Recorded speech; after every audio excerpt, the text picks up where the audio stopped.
That is strange. Well, let's do this. Coast to Coast listeners, Joshua P. Warren, just go to his website. It's also part of our Twitter feed at coast-to-coast-am.com. And take a look at the video first. And if you can help him out, if you are close to a Masonic lodge and you go there and you have a sword there, let him know.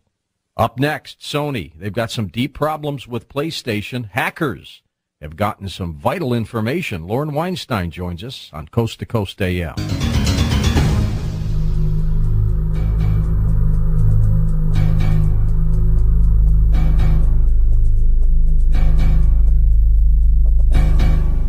And welcome back to Coast. Lauren Weinstein, of course, has been involved with the development of the Internet for decades. We turn to him for security issues and Internet issues as well. We're talking about the story where Sony has shut down the PlayStation Network because of a hack attack.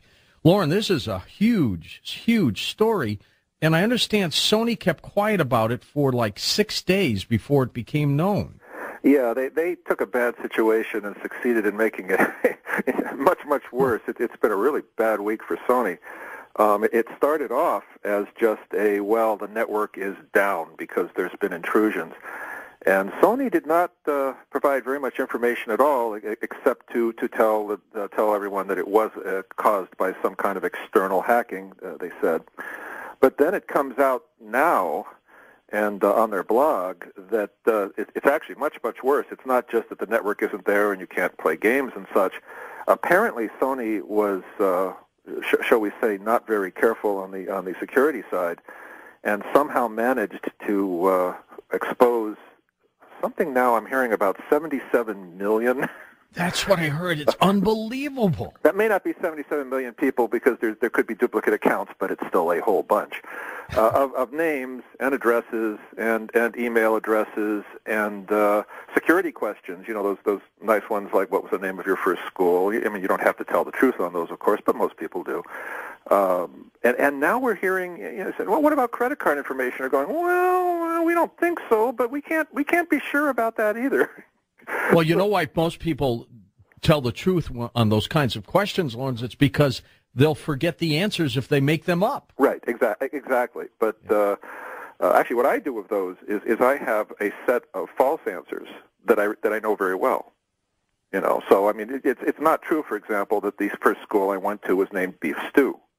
But so you have created in your head a school called Beef Stew that you use on all your stuff. It's actually not beef stew; it's another food product. But you get the I get the point. Yeah. So I don't give the actual answers. So if anyone happens to know that, and if it's exposed, it's not a big problem. But if you do provide the correct answer to questions like that, and if that security question is exposed, and if you've provided that same answer on multiple sites because the questions are so common, you can have yet another problem.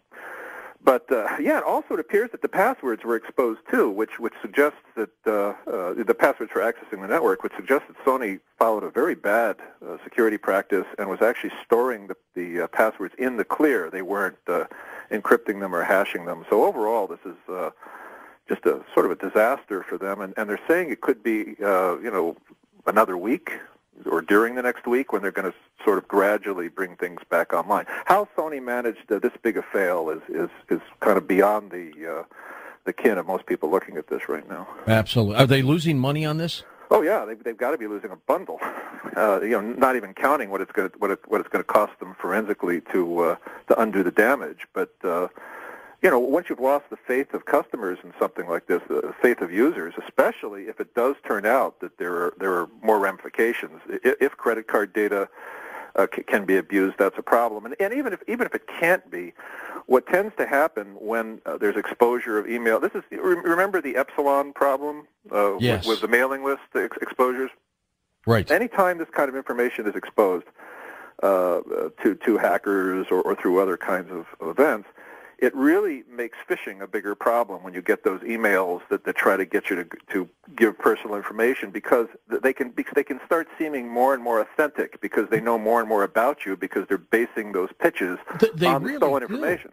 Absolutely. I mean, their logos are the same. I mean, it's very easy to get tricked when you get something like that, and especially in this era of Androids and Blackberries and iPhones, and you get your email that way, and you look at it, and it goes, here we are from Bank XYZ. We need you to get into your account.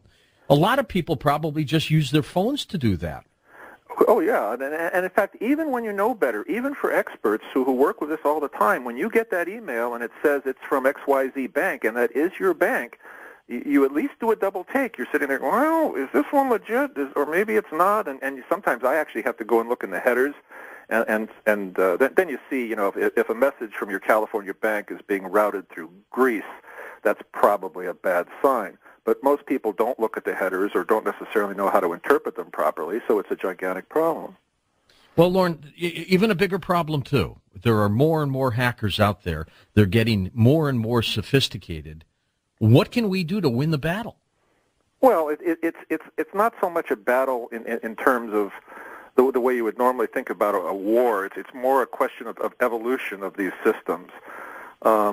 If you try to put it in military terms and try to look for military solutions, which by the way, the current administration seems to be trying to do in terms of feeding billions of dollars into cybersecurity, I personally think that that's not necessarily the best approach to this, because what you really want to do is improve the quality of systems overall, not kind of create the cybernetic equivalent of an armed camp.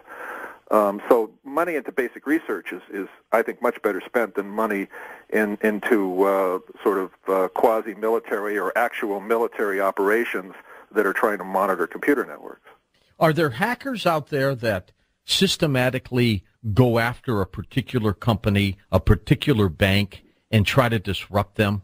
Yeah, definitely, for sure. And that's probably true for any major corporation or bank or government entity that you care to name. There's going to be people out there that go after them. Now the reasons why they do that, though, can vary widely. They're not necessarily doing it for money. They're not necessarily doing it for for some political purpose. A lot of times they're just doing it for bragging rights amongst their friends. So a one-size-fits-all reaction to these kinds of things can do a lot more harm than good, I think. Are the hackers primarily overseas? A lot are. A lot aren't. Sometimes it's very hard to even know because it's possible to mask your source so effectively. So one of the problems that comes up is you'll hear that there's been a hack attack on some site. And they'll say, well, we think it came from China, right? So it's, it's popular. But they're not sure. Hey, Lauren, we're going to come right back with you. We're going to continue talking, and we'll take phone calls. Plus, I'd like you to share with us your worst computer nightmare. I'm George Norrie, back in a moment on Coast to Coast AM.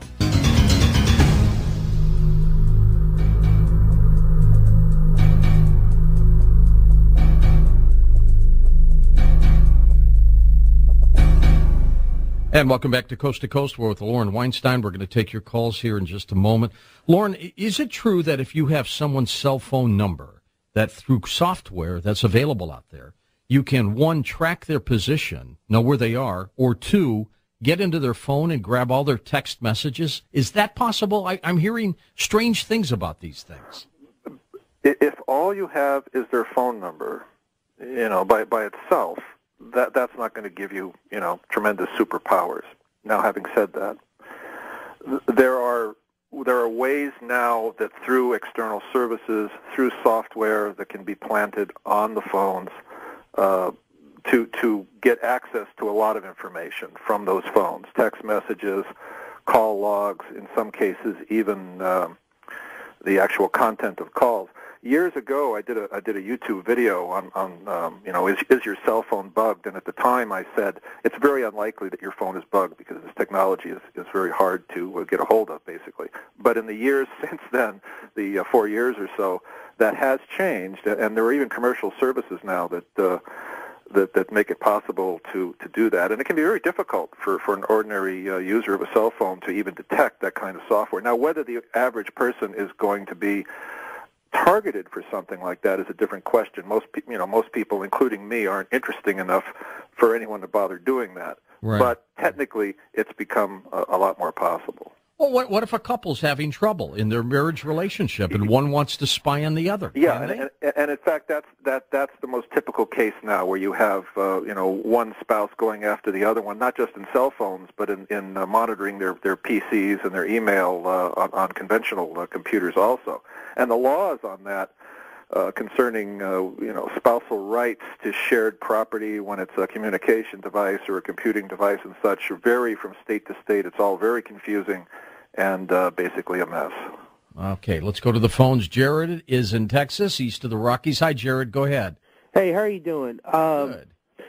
Well, I was using the PlayStation Network, and when I logged on April 1st, believe it or not, the end-user license agreement basically said that they were going to share that information with third parties anyway, and that included passwords and emails and that sort of thing. So that's in the user license agreement. Have you heard about that? Yeah, don't confuse the bizarre legal verbiage in the terms of service with this hack attack. Those terms of service agreements are written in such a way that all kinds of marketing possibilities are open. That's really different than what we're talking about now, where unauthorized people not related to Sony have actually stolen the information, versus Sony sharing certain information for marketing purposes, which is a whole different subject. Absolutely, and a lot of those legal disclaimers are there to protect the company's butt, right? Exactly. Let's go to Casey in Aliso Viejo, California. Casey, thanks for calling. Go ahead. Yeah, I kind of just wanted to voice a complaint to Sony about keeping all of us customers in the dark as far as where they are with rebuilding their network structure. I go online all the time to the PlayStation, on to their websites, and all they say is we're undergoing maintenance. Please bear with us. Well, and as you should, Casey. I mean, Lauren, this has been an abominable way of handling some kind of PR disaster. Yeah, it's really quite amazing how a firm, and Sony has been around a long time, can take a situation which obviously is unfortunate and really to a certain degree, I think something that will be found that they brought onto themselves through some kind of security flaws, and then they just make it many times worse by being closed-mouthed about it. Now, I mean, this is the lawyers in action, and of course, they don't want to say something. They don't want to say something that turns out to be wrong or incorrect, and then somebody files a class action suit against them or something like that. So there's always this sort of default tendency just to close your mouth and not say anything. But of course, then your customers get more and more and more upset, and you lose that way too. Who is their competition? Microsoft and companies like that? Well, yeah, in gaming, of course. In gaming. Yeah, Microsoft, of course, is very big now, and Sony hasn't necessarily been on the top in all of these areas, so the hit they're likely to take on this is going to be substantial, especially now that personal information has been released. I mean, if it had just been a network failure and people were cut off from the gaming networks, that would have been bad enough. But once you turn it from a game into a real-life personal information mess, then all bets are off. It's going to take them a lot of work to try to win their customers back. I'm sure they'll offer some credits and things like that. You'll get a free week or something, but